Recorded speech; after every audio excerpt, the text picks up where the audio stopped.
Here's what began as a simple, quick project to explore ideas and ended up being the most detailed and narrative-focused build I've ever made. Welcome to Cut, Transform, Glue. Having just moved to a new place and started setting up a new shop, I've been going through my whole Ghiblis collection, where I found this beautiful piece taken from the insides of a printer. It's a pretty common type of part, one that I have many of in slightly different shapes and sizes. And with that piece, I had a crazy idea. At first, I kept thinking of the word rickshaw, but that turned into something much bigger, and a whole narrative started to unfold in my mind. And the best thing to do when that happens is to just start gluing things together.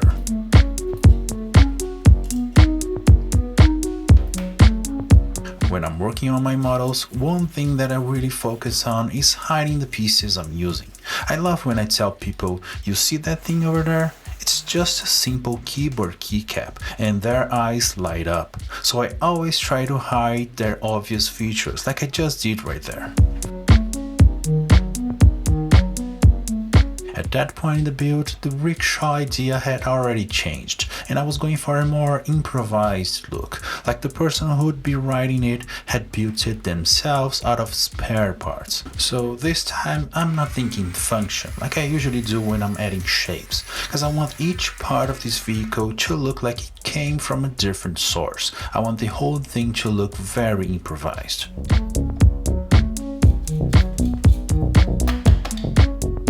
So by then I had the main body shape figured out.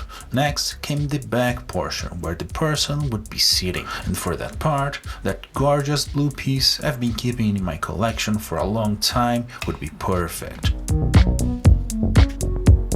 Now when I grabbed that blue piece, it just felt like it wanted to sit at an angle, so I made a coupler for it, the first custom 3D printed piece of this build, allowing it to pivot.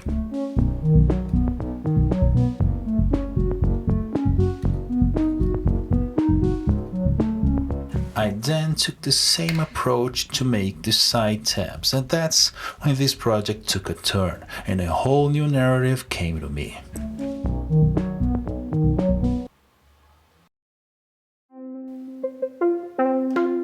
Now, if this is a rickshaw, it of course needs wheels and something to move it forward. It wouldn't be a horse, so naturally it became a wheel from a different source. For the ones in the back, I wanted to remove that cylinder, but before I did that, I took some measurements to put my printers to work on the tires. And while I waited for the tires to be ready, I went into my drill press to remove the wanted feature.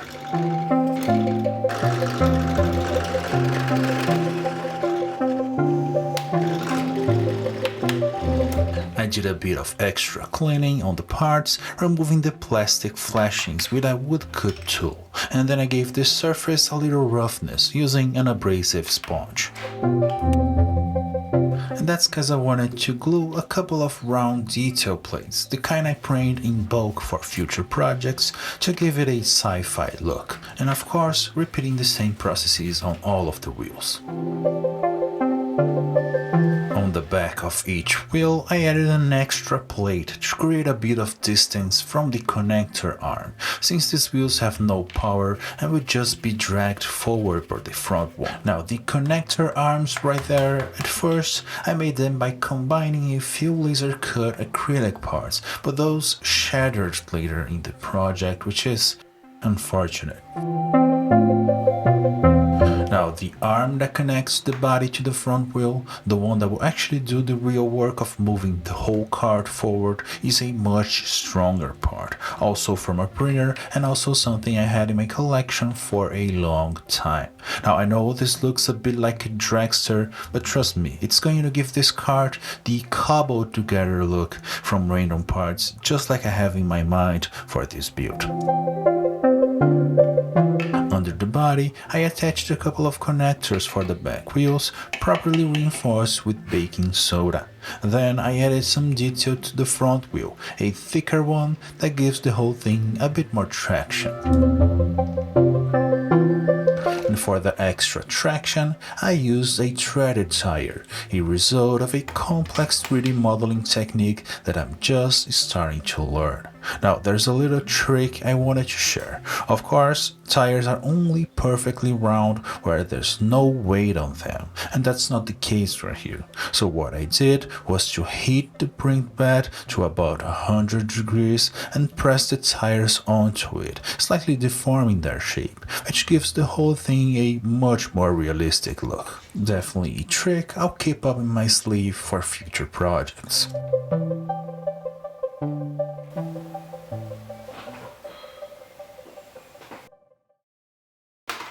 But this rickshaw needs some kind of cover, a bit of ceiling to protect whoever is sitting inside from rain and all of that. So, time for some styling action.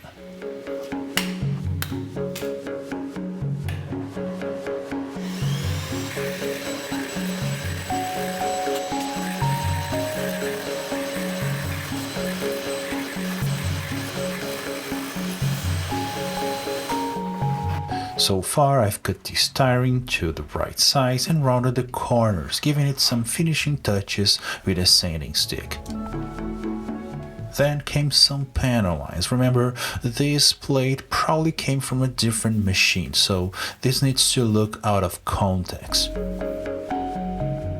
And that's also why I'm adding this round acrylic piece like an access port that makes absolutely no sense being on the ceiling of the rickshaw. All of these details will add to the made from random parts look I'm going for.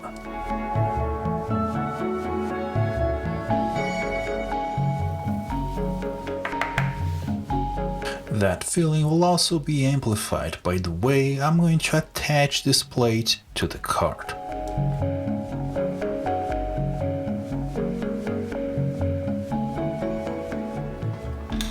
Just a couple of connectors, one on the top and one on the blue piece, and a flimsy stick full of random details, like the person who built it just wanted some cover and did it the easiest way possible. And let me tell you, this looks weird as heck, and I love it.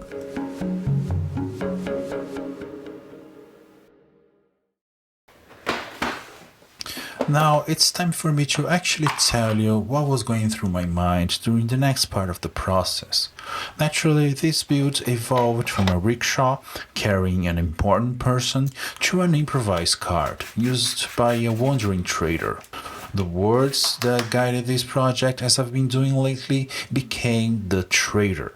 Traveling from settlement to settlement, this person brings whatever they can find, trading essential things like food and rare condiments along all sorts of scavenged goods.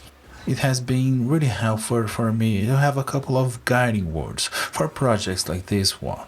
They keep everything focused and alive. So let me know in the comments if you have any suggestions. I'm definitely looking for new ideas. Try to keep them timeless, something that will work 2,000 years in the past or 2,000 years in the future. I know this could be super challenging, but trust me, this is where the golden ideas really live. But yeah, with that in mind, I started making all sorts of things this trader could be carrying, and this process was super fun. I was able to use a ton of leftover pieces that I had no purpose for before, which is definitely a good thing now that I have much less space for storage in this new shop. Now, with that said, that beautiful collection of colorful glass beads actually belongs to my girlfriend, so let's keep this between you and me. Next, I added some beads with slightly different sizes to add some randomness to the goods.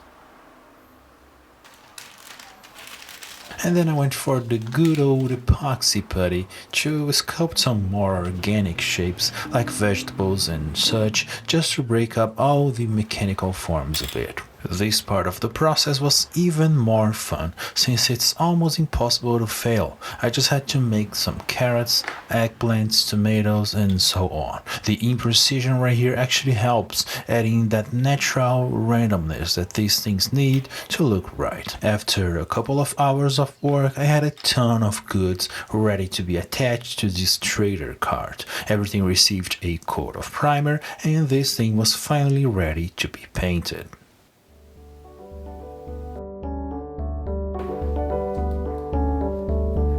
To paint this project, I'm gonna use this new tool sent to me by Gallery, or Gallery, not entirely sure how to pronounce it, but anyways, it's a small compressor and double action airbrush combo, which is super sleek and compact, which makes it perfect for a small shop.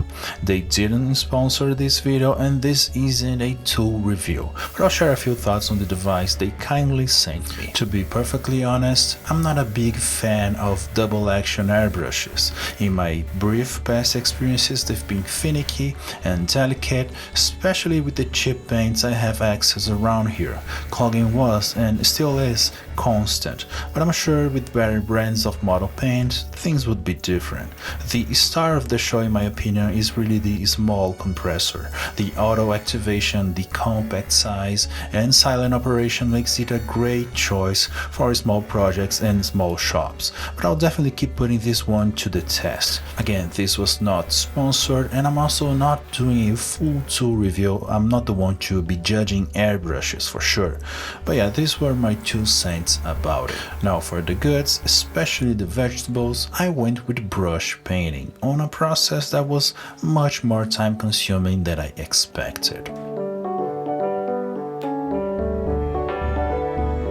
After what felt like thousands of layers of paint, everything was finally painted, and this project was complete.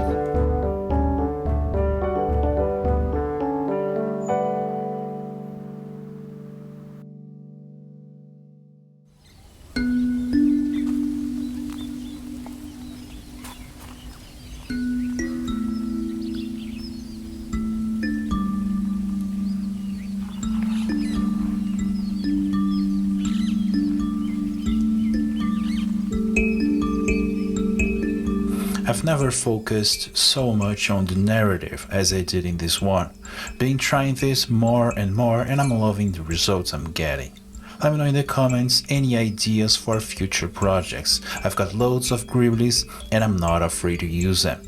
Please hit the like button and help YouTube share this with more people. A special thanks to my patrons and to Gallery for the new tool, and thank you for watching.